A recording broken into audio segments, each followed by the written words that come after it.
உங்கள் வாழ்நாள் முழுவதற்குமான உங்களுடைய வாழ்க்கை துணை யார்?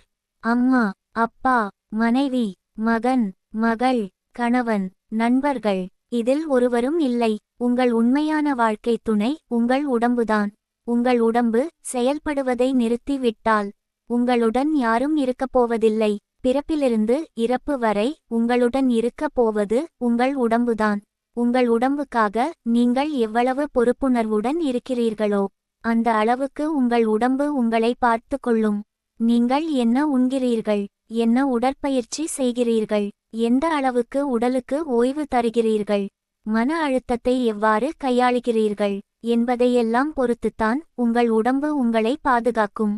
உங்கள் உடம்பு மட்டும்தான் நீங்கள் வாழும் வரைக்கும் நிலையான உங்களுக்குரிய விலாசம் என்பதை ஞாபகத்தில் வையுங்கள். உங்களை தவிர வெளி ஆட்கள் வேறு யாரும் உங்கள் உடம்பிற்கு பாதுகாப்பாக இருக்க முடியாது என்பதையும் ஞாபகத்தில் வையுங்கள்.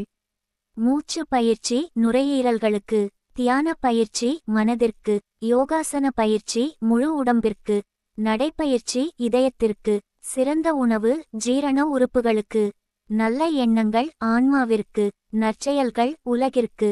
இதை உணர்ந்து வாழ்க்கையை முறையே வாழ்வோம். நன்றி, வணக்கம்.